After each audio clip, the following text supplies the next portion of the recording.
happened before. In fact, if you took all the gold and put it into a cube, you could fit it on a tennis court.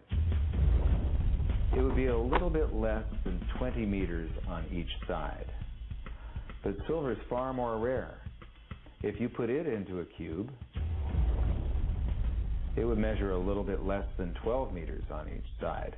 So I believe silver is the better investment of the two.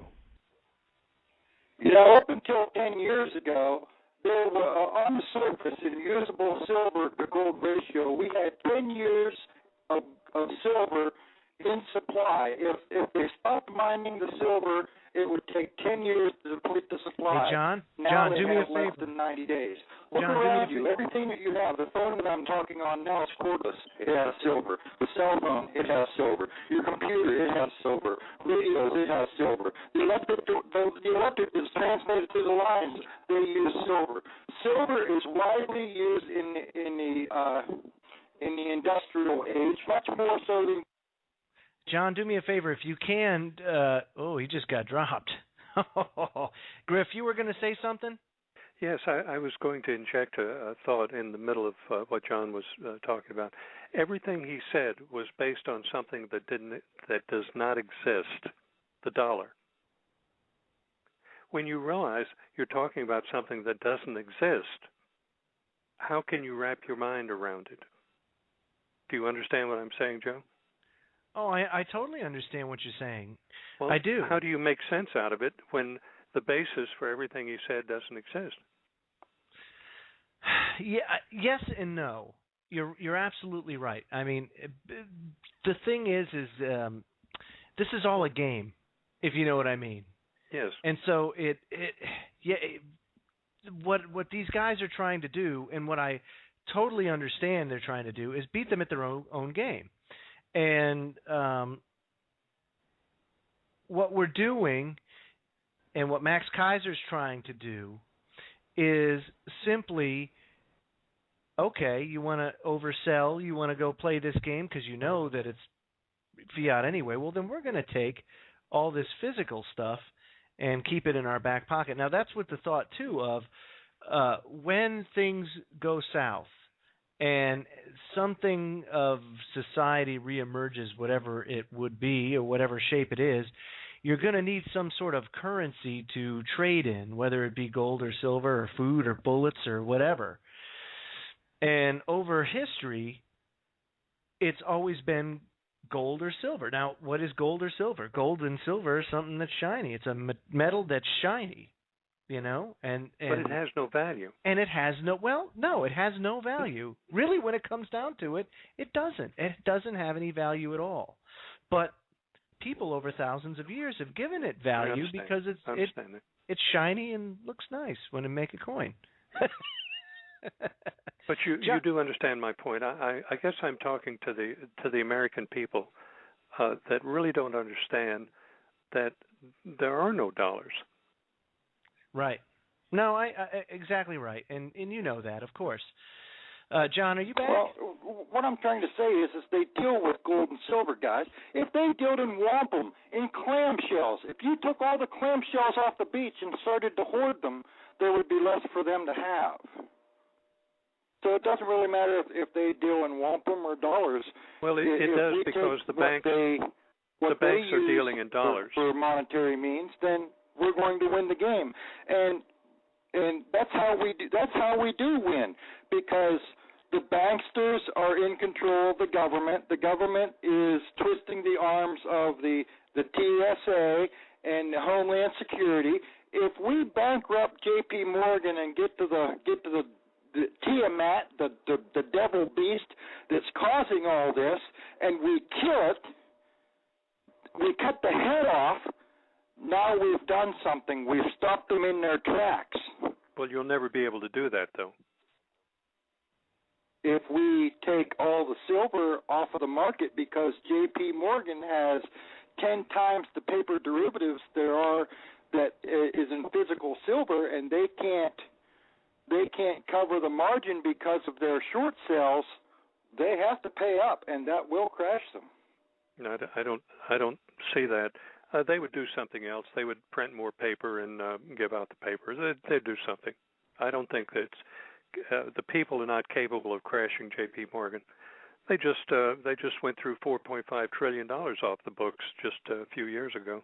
That was stolen out of the Bank of America. How are you going to crash J.P. Morgan? Take everything they have from them.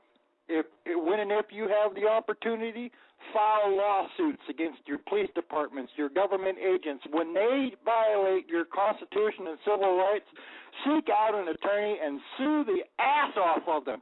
Bankrupt every one of them and let them know that we're not going to take it anymore. If you're too afraid to stand up, then hire somebody to do it for you. You couldn't pay your attorneys enough money to do that. Watch me.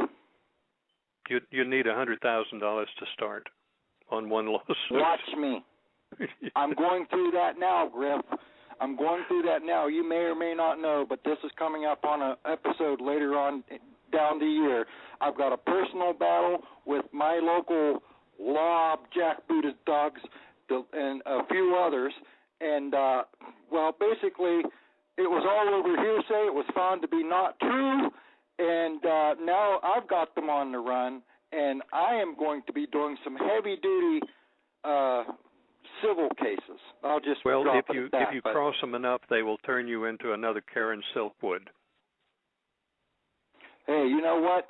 The guys that founded this country gave up everything they have, and you know as well as I do, my friend, their children were shot, their wives were raped, many of them died penniless. They gave everything they had to give me what I grew up with, at least in part. I cannot stress this enough, my brother. I cannot look my son or my grandchildren in the eye 20 years from now, knowing what is happening, and tell them that your grandfather was a coward. I cannot do it. I will not do it. They can put a bullet in my head. I'm still going to fight until I gasp for my last breath, because that's the way I was raised and that's what I believe. Good for you. And that's the way everybody else would be. If they had a little bit of kahunas, we wouldn't be in this. But you know what? Everybody sits on their ass, eating their Doritos, yelling at the TV, throw the touchdown, throw the touchdown. Then when they go to get on an airplane, TSA worker sticks his hand up their ass, big line. Well, John, you shouldn't hold back. Let it all come out. Well, you know, somebody that's been telling everybody this for the last 2 years, 3 years, as long as we've been doing this, seems like forever. And, you know, we've been made fun of, told that we're crazy, you're a tin hat, go sit down, that's never going to happen. Now it is happening, and everybody's, you're violating my constitutional rights. Hello, the Constitution is no longer there. In 1938, the U.S. Supreme Court decided that they were going to set aside the Constitution and go with the UCC, Universal Commercial Code law. You have no more constitutional rights. So that when you go to, that's why they say civil rights. There's no such thing as civil rights. They're granted by the government. That's why the government takes them away, because they're civil rights. Your constitutional rights given to you by God are wiped away because the people of this country refuse to do anything because we're a bunch of patsies. Speaking of God, John, here's another project I want you to start working on. The federal government has told God that his churches cannot marry people without entering into a contract with the federal government first. Now, you know that's wrong, and I want you to get on that caper and correct it.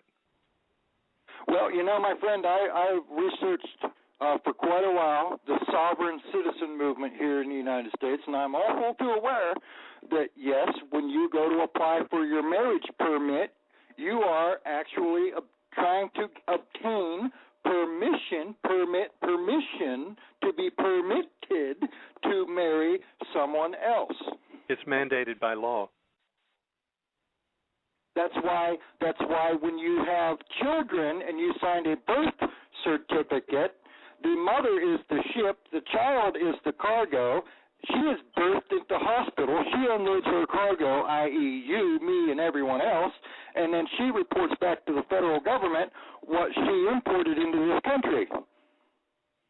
pretty much Yep. so. And then the United States takes possession of you, gives you a birth certificate, a Social Security card, and makes you a slave. And Yeah, indoctrinates you for 13 years through their school program, thinking, Mom, picket fences, apple pie, and the Constitution. John, what are you going to do about that to correct that injustice?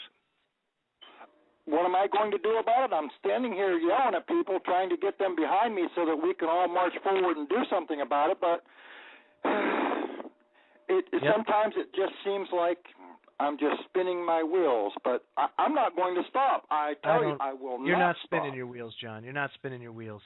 And, folks, anybody that has a question or comment, please, the number to call, 877-598-8549. Join in on this very colorful discussion now. And John, if you would. Leave it to John to be the Picasso and throw a little paint on the works, huh? That's it. Now do your job there, John, and screen the callers, will you, damn it? Okay. Anyway. Okay. So anyway, folks, I wanted to bring this little tidbit for you. You know, we're talking about all the distraction that's going on, trying to distract you from what you should be focused on. And I found this survey that was done today by Fox News a little bit telling as far as the mentality of people out there. And the question was, of course, how should North Korea's attack be dealt with? President Obama described North Korea's attack Tuesday against a small South Korean island as a provocative show of force that needs to be dealt with. But how? And the question is, you decide. So here's your choices. Send in the military. Such aggression can't be ignored. That's choice number one. Engage in tough diplomacy with North Korea with threat of military action. That's number two. Number three is get international community to condemn North Korea and impose sanctions. Yeah. And then we have go slow. North Korea is irrational, and we don't want to escalate this. And then there's other, and there's I don't know. Well, wouldn't you know it, folks, that 50%, half of the people polled, chose number one. Send in the military. Such aggression can't be ignored. And no one was given the opportunity or even see a choice of let them duke it out amongst themselves and let's mind our own business.